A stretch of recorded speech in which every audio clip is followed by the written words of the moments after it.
let's respond to this comment and other comments alluding to the fact that men marry down all the time.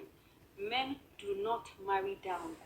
Men marry the woman that their money can afford and the woman who is available at the time they are ready to get married. Okay?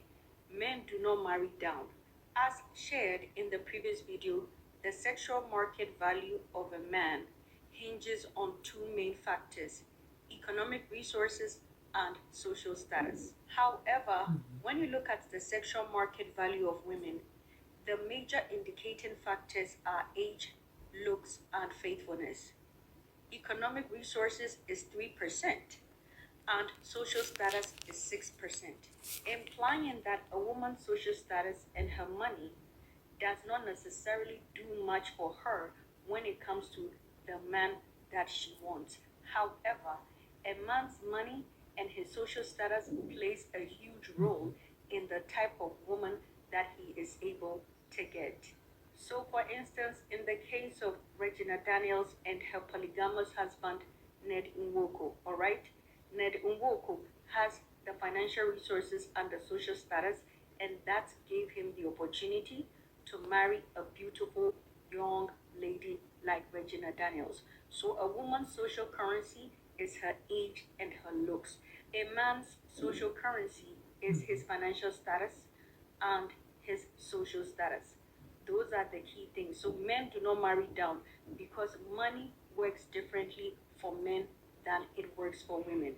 My money and my social status would not mean much to the type of man that I want. Because money and social status are powerful social currencies for men, that is the reason why you will see a rich man who is not attractive, who has a pot belly, marrying a beautiful, sexy, young lady. A lady could be working in the mall as a cashier.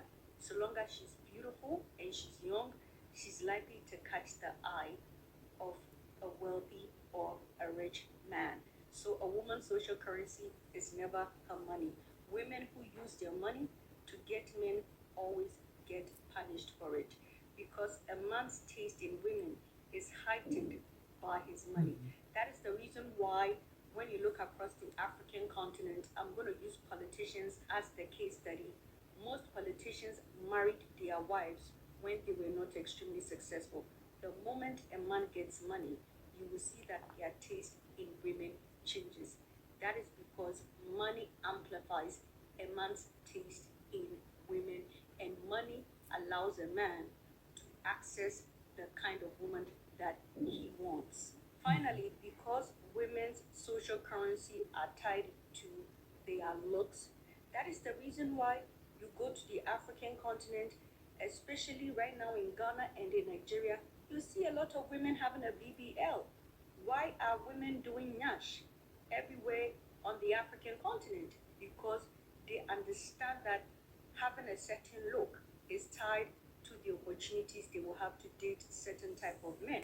That is why the beauty industry and the anti-aging industry makes a lot of money, because women's sense of self-worth or social value is tied to their looks and their age. And so in the African continent, you will see that women bleach their skin to be lighter to attract a certain kind of man. You would see that in the Western world, we have a lot of fillers, Botox, and other cosmetic procedures to keep women looking young.